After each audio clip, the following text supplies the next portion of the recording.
Why, hello everybody, I'm back. For those of you who are new here, I just trickled in a little late. Totally fine. My name is Maria. I'm the gaming expert here at Microsoft Yorkdale. I'll be moderating. uh, I'll be moderating the media and marketing panel as well as a competitive esports panel. Just a brief background around me. Love video games. Favorite games is Minecraft and Overwatch. Any Minecraft and Overwatch fans? Yes, awesome. Nice, awesome. Today we have a lovely lineup of beautiful ladies, well experienced in the marketing and the media space. So I'm just gonna pass off the mic so they can do a little warm introduction to talk about themselves and a little bit about what they do. Hey, my name is Cass Marshall. I'm a writer at Polygon. Before that, I worked for the Los Angeles Valiant and Immortals, the esports organizations. Right now, I tend to write a little bit more lighthearted, silly work. One of my favorite pieces is Everyone Hates My Big Stupid Horse in Red Dead Online. And my favorite game right now is Sea of Thieves. Oh, awesome. My name is Camille Salazar Hadaway, and I'm a host and producer for a daily esports and gaming show called Squad. We are across Canada as well as in Europe, and my favorite game would be, well, Legend of Zelda Ocarina of Time, best game in the world, but I do play a lot of Apex Legends as well right now. Hi, I'm Stephanie Herdman. I work at Evolve PR. Probably most known for being the social person behind the Yakuza series and Persona 5 Royale. And my favorite game currently is probably Fire Emblem Three Houses. Hey everybody, my name's Jacqueline. I'm a growth marketer at Yukon Games. Yukon develops and publish mobile games like trivia and word games like Jeopardy World Tour and Who Wants to Be a Millionaire.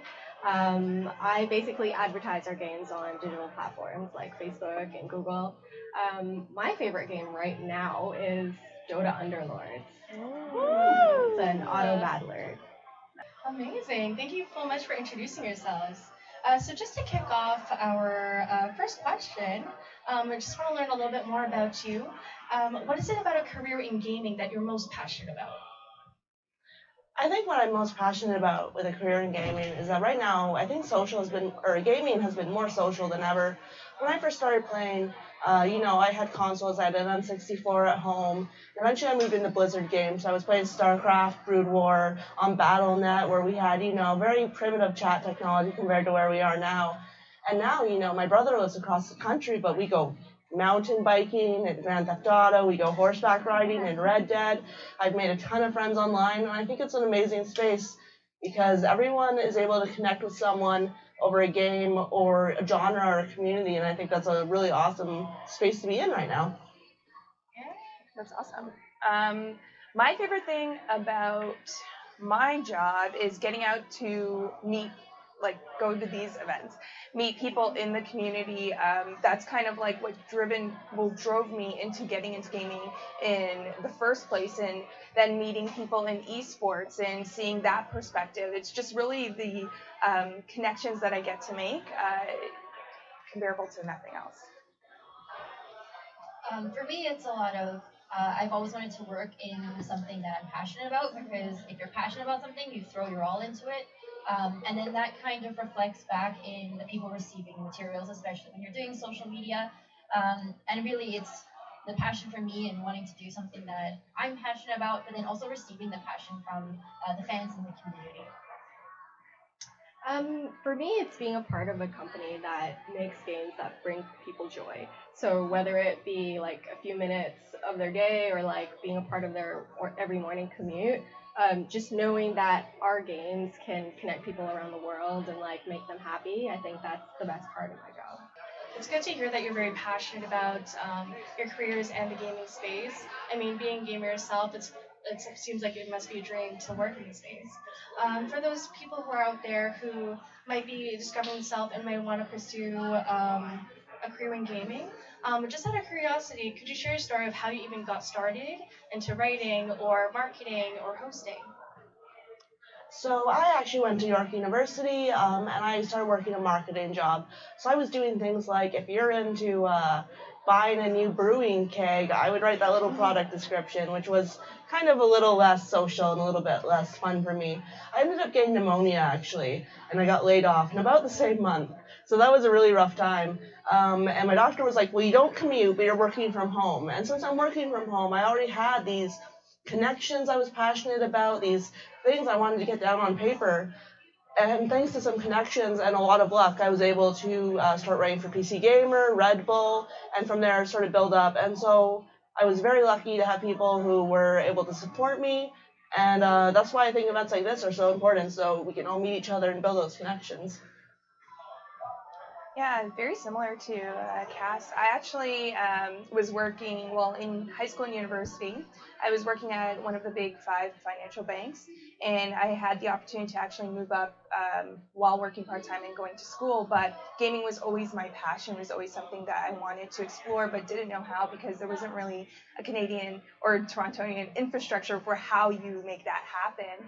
So I actually reached out to a website that covered games. I started writing for them, and then from there I would be invited to events from publishers. I started attending those events, and then I was always fascinated with video production, so I got a camera, I got a tripod, I got a mic, and then I would lug it all to those events without a cameraman and hold interviews. So I would have the people that I'm interviewing, the devs, frame up, and I would frame the camera, then I would run back in frame and then start the interview. So I started to do that for years, and I think people in the industry started to notice how I was hustling and liked what I was producing, so I got this job.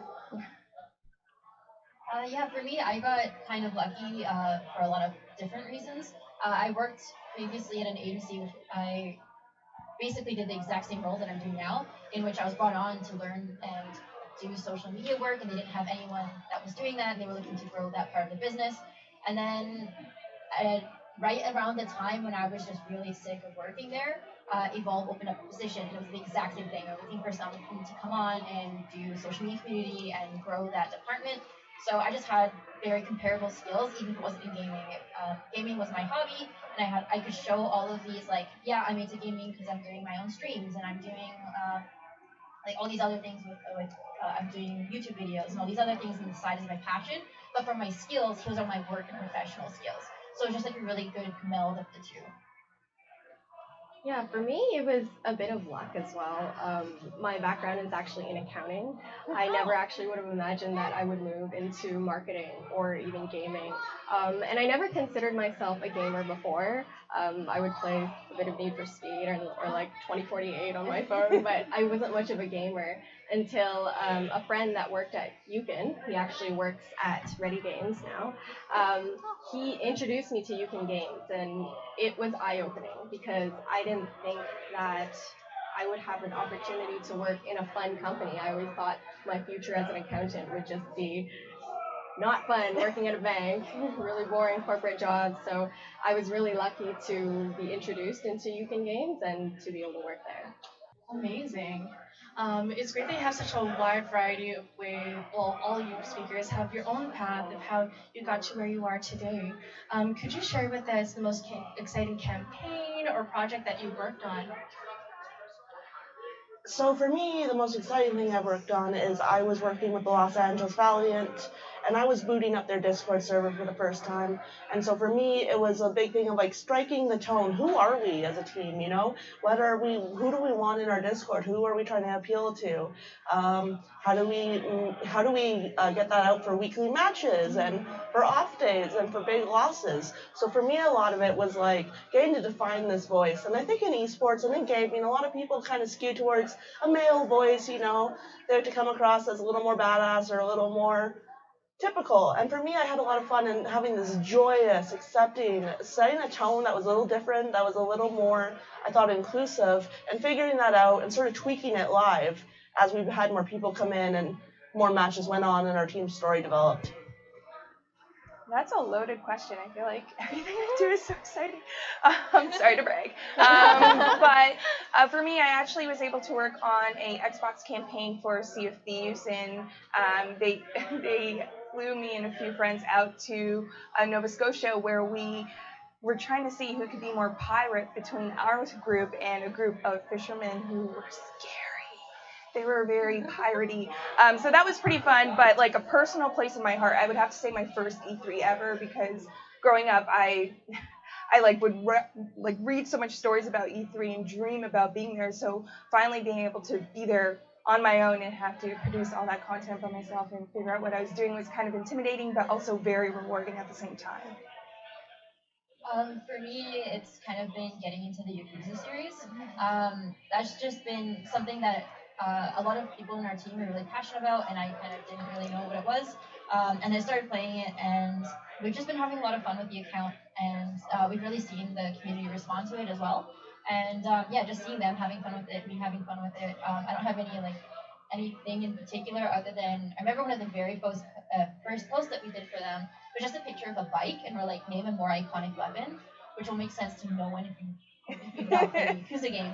But the community really responded, and that was really fun. It kind of set the tone for us. Recently, we did a I'm trying to say haiku, which is an anime. Haiku. Haiku for Valentine's Day. I can't remember what it was. It was something about like being allowed karaoke, dabudane. So just like trying to find the community jokes and showing them that like, yes, we're listening. Like, let's have fun. We're having fun. You're having fun. Let's have fun together. For me, the most exciting project I've worked on is probably one that I'm working on right now. It's a game that hasn't been published yet, so I can't expose like names or details, but stay tuned. And this is the first time I've worked so closely with the product team. Traditionally, the product team would make a product, make the app, and then us as marketers, we just put it out there and we advertise it, right? So this is the first time that I've been involved in the process from the beginning. So from character design to like how the character looks like, what she's going to be wearing, how the story will flow and the narrative. And it's just really exciting because it goes to show that working for like a gaming company, a lot of times you can go beyond the scope of what you're already doing. It's good to learn a little bit about your background, what you do within your respective careers. But let's segue into the gaming community in itself, or the industry. Where do you see the gaming industry expanding over the next 5 years? That's a big question. Obviously, I think you're always going to have big single-player titles like Cyberpunk 2077, Red Dead Redemption 2. You're always going to have those really big worlds for players to jump into. But I think we're going to see a lot of gaming going online. And I think a lot of people have a negative association with games as a service because they go, I don't want to buy loot boxes and $5, paints for my new car or whatever. But I think there's a lot of promise in these online persistent worlds. I've been playing World of Warcraft for so long that my paladin would be going to high school right now.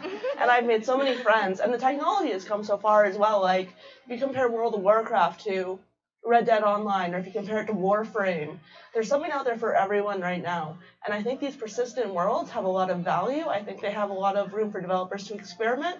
A lot of things for players to even influence the development with their feedback, get involved, and really write their own story. Yeah, I think streaming is definitely going to be games as a service is going to be the future.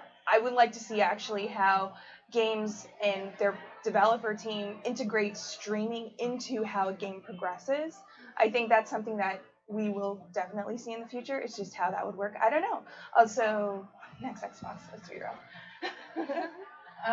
For me, I think multi-platform and cross-platform is going to be really, really important. I think more and more as the I can't say the original gaming community, but there's like an older community that's like having kids now, and like they're not having as much time. They're working full-time jobs. So for all of us, which have the purchasing power and are purchasing for kids, the ability to be able to like pick something up on my Xbox and then go like take my tablet to the airport and continue to play the same save file is going to be super important. Like, I don't want to be stuck on one machine. Like, if something's stuck on my PlayStation, it's very rarely going to be played because I have to have dedicated PlayStation where I'm sitting in front of my computer. No, like if I have a game where like Fortnite, for example, that you can play on your phone and go home play on your computer and it's the same save file, that's going to be so important for you going forward.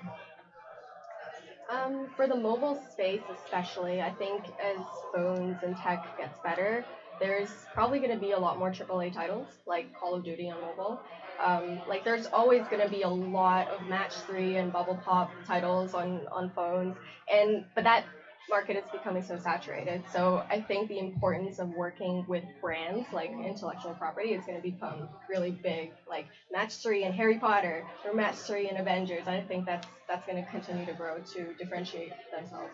Going back to the community and just your respective industries, what were some challenges that you came across in your role, and how did you overcome it? Whether it's just your day-to-day or just being a woman in the gaming space.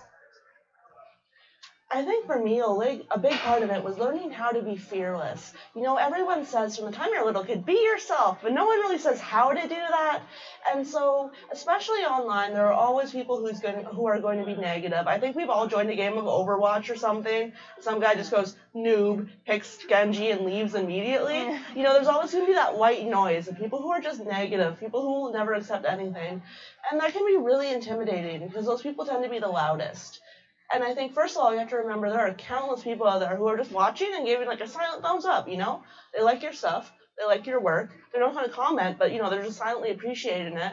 Whereas a jerk might leave a comment just because it's easy for him. That's sort of how he spends his time online. And I think part of it is just practicing how to be yourself, finding your voice, and finding out what gives you joy and focusing on that. I see so many people who go, I gotta focus on League of Legends. That's the big game. And they just don't have that, you know, joy in their heart for it. And I really want to see people branching out into games. You see games like Undertale, super small games, but people love it. They attach onto it. And if you can find that for you, I think that's so crucial. Yeah, definitely. I remember going into some COD matches and just not being on headset, learning very quickly not to talk on headset. And that's really sad. I think that's one of the main challenges that I face being a woman in the space is like you feel like you're not enough. You're never enough. You know, and when I start to write for websites, I would notice that I would be the only female on the team a lot of the times. And, you know, although I'm working in a space now where there are lots of other women, there could be more that are working in that space. So I think it is finding like-minded women and not looking to that as competition because you feel like there's not enough space for women. You know, there is. And what you have to do is surround yourself by other like-minded women in order to create more opportunities for us all to work in this space. Yes. We needed this. For me, I think there's more and more demand from the public for transparency, especially with developers and publishers. And there's a lot of things that we cannot be transparent about because they're either in the works, we're under contracts, we're under NDAs. And sometimes people don't understand why we can't be transparent about things. Like, why are you not on this platform? Or, like, why are you not announcing this thing yet? Or, like, why don't you have a release date yet? And it's just because a lot of times we don't know. Or the worst thing that you can do is if you look at something like, what was that space game that everyone hated? Oh, No Man's Sky. No Man's Sky, thank you. Like, the problem is like everyone looks at that and they got so scared because what happened is they promised, and then the game comes out. And you know what? We don't. Like, a lot of things we don't know, but those things could have been planned, but they were scaled back because of resources or time or whatever it may be. But the problem is they said it, and there's screenshots of that, there's videos of that, there's all these recordings because it's a digital era where we can't escape any of that. So the problem is a lot of people have tried to pull back the transparency because until we know 100%. So if you are a gamer or in the community, please be patient with us. There's often a lot of things that are going on behind the scenes. There's 1,000 cogs, and if you're not hearing back, we still like to hear feedback. Obviously, there's going to be things about the games that you don't like or whatever, but don't take it out on the development. Don't make assumptions on why things are done the way they were. It's not because we're lazy. It's not because we're like trying to screw you over. Just try to be like understanding for us, and we'll do the same courtesy for you. We understand that you're frustrated. So I think that's going to be a big challenge going forward. Is more demand for transparency, but we can't always match. For me, a big challenge that I had to overcome, it's kind of like more within the company. I think as the company grows, there's a lot more disconnect between teams, right? So we're all actually working towards the same goal. We're trying to push out a product, we're trying to get this game on the market and everyone to download it, right? And I think oftentimes there's, miscommunication miscommunication of learnings across the teams, and I think it's a work in progress of trying to share these learnings from like marketing to the product team and vice versa in order to work towards like a unified goal. So we're moving on to a fireside chat question. So this year's International Women's Day theme is Each for Equal. How can we influence equality in the gaming community? I think a big thing is a lot of young women will like try to get into gaming and they feel really intimidated. Maybe they don't see other women, maybe they don't feel welcome. So they do something that I call like I'm not like the other girls. And I think that's really understandable. But it's something that you really need to get past just because it's whenever I meet another woman in the industry, whenever I'm around other women, they're always great, they're always so supportive. And honestly, that has led to some of the biggest, breaks of my career, some of the biggest lessons I've learned. And I think it's really defensive. It's like a defensive measure. You're like, if I'm just one of the guys, I get to skip past all this stuff. I don't get to deal with the harassment, but you will still have to deal with it. So instead, I feel like the best thing you can do is build up a great support network, like women who know where you've been, who have been in the same place, and can help you get through these things. And I think that's way more valuable than being, just one of the guys. I feel like I don't have to say anything after you said that, but I would say because of the online space could be a really scary space for women, especially if you're just trying to start off. There's a lot of noise online, whether you're gaming on servers or if you're on social media. There's a lot of intimidating things on there that could deter you from wanting to surround yourself by like-minded women. But I think showing that you are standing for equality, that you're standing to strengthen women in gaming, finding other women on Twitter, supporting them in their work if you like what they're doing, and letting them know that. I think when you get that support from the community, if you are one of those women that feel like you are not able to speak out, it empowers you to say something. I think something that Camille touched on earlier is super important, is don't compete, lift each other up. There's always going to be opportunities. So even if you see a role and you're still going to be applying to something, but you have a friend that's also looking for a job or it's a good fit, still tell them and still share that opportunity, because they will remember that and then they will reciprocate later on. There's enough space for everybody, and it's just not for the women. I see a lot of men here as well. We really need more men, like male allies, and we need like good allies. So if you have a friend or you hear something online and it's not a cool comment, step up. It shouldn't just be up to us to stand up for ourselves. We really do need more help, and the more help that we have, the better. I think women in tech events like this and networking events is really good for us to all connect and to understand what we all do in our own roles. On the business side, I think it's really helpful to empower women in making business decisions and product decisions, especially if it's for products made for women. So it would be really helpful to hear their inputs, and so that it's a good product. Thank you so much for sharing. So let's take a bit of time to open up the panel to some questions from the audience. Does anyone want to ask? My question to you is with regards to women in gaming. What is that one change that you want to see in your lifetime? So I think the one change I would like to see in my lifetime is the removal of what I call white noise. I think if you're a woman online, you kind of get used to a baseline of just annoying comments, dumb jokes, make me a sandwich, and it's so exhausting. It's like I call it white noise because you just walk through it, you get used to it, you move on. And I can't imagine what it would be like for a woman to log on and never have to deal with that from day one. I think that would be incredible. I was in an Overwatch match recently. And, our Mercy starts talking on mic. She's a woman. And our Soldier 76 starts yelling at her. I chip in. Our second healer chips in. She's a woman. Our tank chips in. So it's 4 women, 2 guys on the team. We're all yelling at him. And I thought, imagine if that's how every game was. Yeah. How every game, there were women at your back. There weren't those comments. That would be incredible. I would love to see that in my lifetime. That's a really good one. I would say I would want to see more representation, especially just in front of the camera, behind the camera. Like, I've been to so many events where like I'm hosting and like there are no females in the producing room. Like it's crazy.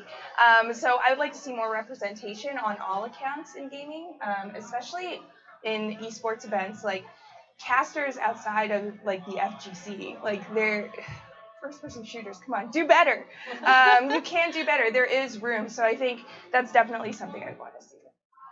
Kind of on the same boat, but in actual games, the characters that are being portrayed, I think a lot of the times, like, males are allowed to be, like, short, little, fat dwarves, and they're allowed to be, like, really cool, like, silver fox gentlemen who, like, actually look their age. Whereas, like, the female characters tend to be pretty, like, copy-paste. They're all very pretty, like, very, like, Western pretty as well. I would love to see, like, different body types and, like, different obviously people of color, and just like I would love that every single person that plays a game and a character creation can create them, because I know my it's funny the other day when my boyfriend was playing NHL, and he looked at his character, and I'm like, why are you a white dude?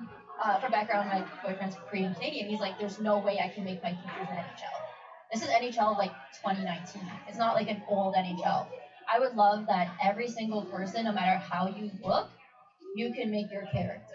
And even your style too. Like, girls shouldn't have to wear like short little dresses with like armor that only covers their absolute minimum. Like, if you want to be a girl and you want to wear pants and games, like, go for it. If you want to wear those things, no shame either. I think that's what I'd really like to see. I feel like going last, so it's kind of everyone already covered everything. But I think I'd like to see more females in leadership. I think there's increasingly more and more females in gaming, but I'd like to see them in leadership roles. I think a lot of times girls can be intimidated, but I think as we see more people step up and lead teams and stuff, that will empower more women. Hi. In general, a lot of institutions, be it businesses, but now particularly schools and government, are starting to grapple with video games, esports, the industry in general. And a lot of schools are trying to understand how to do education, leadership, etc. in the space. Are there specific things you'd like to see schools working harder to try and leverage, more than just the standards, but things that schools haven't acknowledged in video games that you'd love to see? I think right now, you see games like Minecraft a lot, and that's great. Minecraft is awesome. I would love to see more diverse games. There are games that are about, here's what it's like to be a refugee. Here's what it's like to come from a very specific situation. Here's what it's like to be on the spectrum.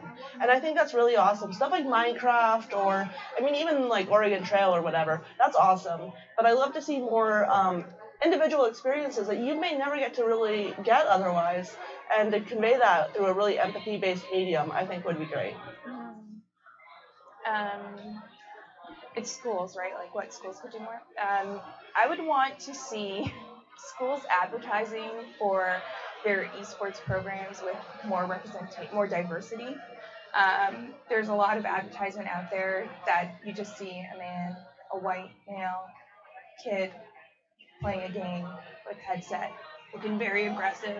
And it's like, it doesn't have to be that. It could be, it could range from people of color, it could range from LGBTQ representation in their programs. Also, I would like to see more universities kind of catching on to what colleges are doing. I think especially in the local space, we don't see that. I came from U of T, so just giving more funding into those resources. For me, in the gaming space, even in general, it's more understanding of the different roles. I think when we think of gaming, we think of like you're a programmer, and like I very rarely see anything else. But there's so many roles that there are. There's concept art, there's UI, there's marketing, there's finance, there's accounting. There are other ways. Like even if we're looking at the media, like there's writing, there's being in front of the camera, behind the camera. There's so many diverse roles within gaming. And I think a lot of the times we get stuck into you're going into programming. There's so much more to that. I think there can be a lot more education on that. I think it's funny. I was watching a Jimmy Kimmel clip, and they were asking kids, why do you think men get paid more than women. And the kids were like, the girls are probably just shopping on their phones and stuff. Like, and there was so much of that and so much bias. And I feel like it's important that schools kind of teach kids that everyone can do different kind of roles. And like, let's say dads can go on parental leave as well. And it's important to teach this because sometimes I come across games. I downloaded this really cute cat game where you like collect cats and you can like design your home and stuff. And I thought it was really fun until I get a push notification and it says, "Your husband has come home. Please make him dinner." And I just thought that was a really funny role that like it's like, oh, I have to make him dinner. So I think that comes from teaching your kids at a young age of that like everyone can do different kind of roles. Well, I'd like to thank our media and marketing panelists for taking your time to share experiences and give some insight within the industry. Can we get a round of applause for that?